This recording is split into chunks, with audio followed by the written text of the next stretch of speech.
Hey guys, welcome back to the channel. I've had a fresh haircut. Just got a haircut this afternoon, but we're here to talk about Indiana Jones. Beloved franchise, I absolutely love the movies, with a little exception in the second one, but it is a beloved franchise.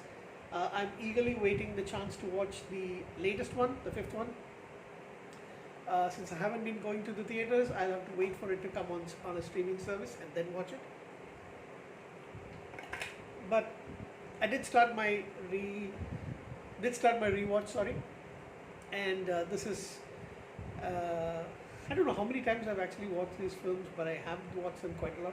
I have my collection over here, and I just watched. It's right there. I just watched the first one, which is initially just called Raiders of the Lost Ark, but then over the years it has come to be known as Indiana Jones and the Raiders of the Lost Ark. However, the original title is just Raiders of the Lost Ark. So, who is Indiana Jones? Of course, Harrison Ford is Indiana Jones, and he is a globe-trotting archaeologist. And basically, in the first and the third movie, he is vying with the Nazi German forces. So, in Raiders of the Lost Ark, you have Karen Allen playing Marion Ravenwood, the love interest. Harrison Ford, of course, playing Indiana Jones. You've got is another archaeologist, Renee Belloc, I think that's how you pronounce it, Paul Freeman, who is siding with the Nazis. You've also got Ronald Lacey as Major Arnold Toth, who is a Gestapo agent, and you've got John Rhys Davis as Salah, who is an Egyptian. I think he's actually British, but in the movies he's playing an Egyptian excavator and a friend of Indiana Jones. So basically, in the first movie, which is probably my favorite of all of them, I think a lot of people love this movie the most. I think this is probably my favorite. I haven't watched the fifth one yet, as I've said, but I think, excuse me, this is the best. Ooh, sorry about that. And I also think that Karen Allen's character, Marion Ravenwood, plays the perfect female foil to Indiana Jones, and I think they belong together. So basically, he is out to stop the German forces from recovering the long lost Ark of the Covenant, which Hitler believes will make his army invincible.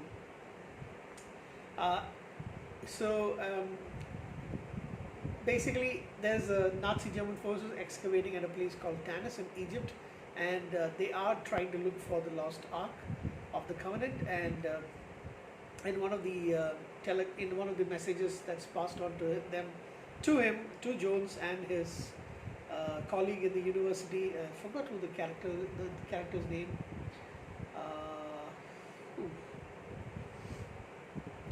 Denholm Elliott plays Marcus Brody, who's a curator and Jones' friend. They are met by Army intelligence, and they tell them about the fact that they've intercepted this back and forth about, it mentions Abner Ravenwood, who is, the former mentor for Indiana Jones and the father of Marion. So he decides to go and track her down in Nepal, because there is this a medallion of some sort which, stuck on a staff, will lead at a particular point, when the sun hits that staff, it will actually lead to the location of the lost Ark. That is the belief. So he has to go and meet her. Unfortunately, the Nazis are there as well. They in the skirmish, they burn down the. I don't know why she's staying in Nepal. It's a bar actually. So it burns down the bar. So she joins him, and they go to Cairo. They meet with Salah, and they go to. Marion is actually abducted by the Nazis, and initially Jones believes she is dead, but they find the staff of Ra, which is an item used to locate the Ark, and basically the fun ensues all the way to the island where they locate the Ark, and then in what was back then This movie came out in 1981 or 1982, no, 1981, and it's set in 1936. Um, for me, I believe I watched this movie for the first time when possibly I was like 11. So I'm talking about 1987, I guess, or maybe the year before. I think I watched it around 86. I would be 10 years old, 9 or 10 years old at the time. The final scene of the staff being open, sorry, the ark being open, and everybody getting, completely melted, and their bodies and everything is like, becomes mush kind of thing. Those. It's laughable now, the special effects, but I think it's from 1981. But it was scary for me back then. So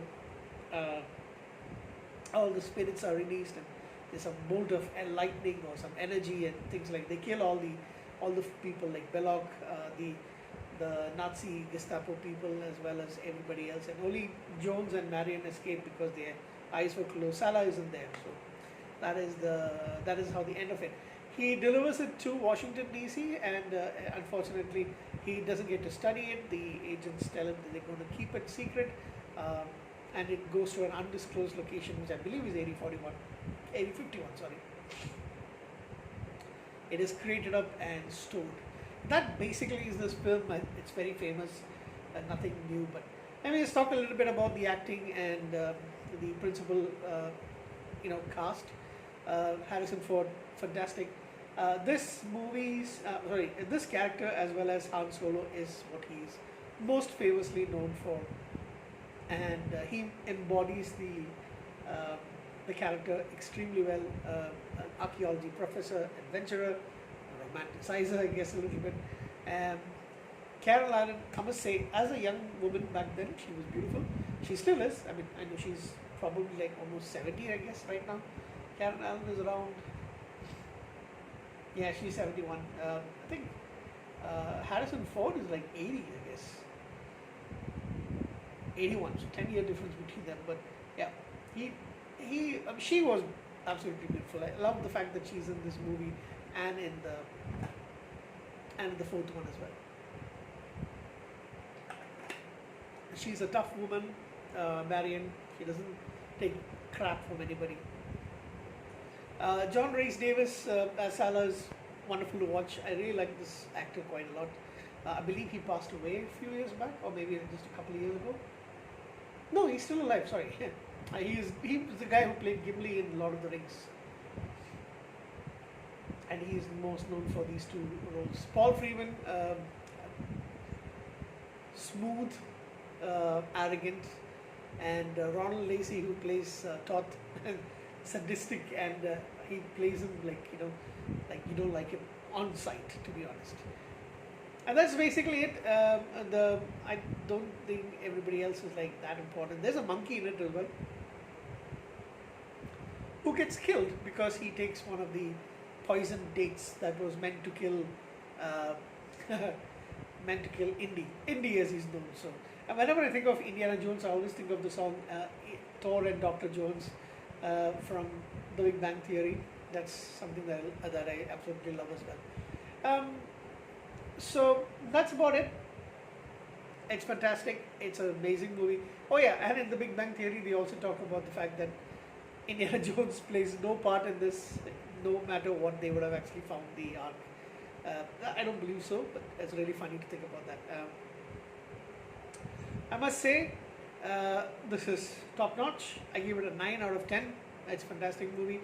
It's a little bit dull for me these days, but I give it 9 because I have watched this movie multiple times. So that's one of the reasons. Like I was partially on my phone, but all the major parts I definitely was looking at the movie.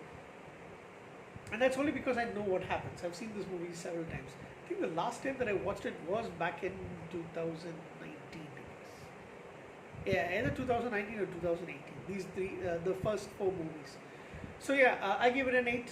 Sorry, what did I say? Yeah, 9 out of 10. It's pretty awesome. And after this is my least favorite of the Indiana Jones movies. So again, I haven't seen the 5th one, so I'll tell you how that goes. Have a good night, guys. I'll catch you up pretty soon in the next movie review coming up pretty soon.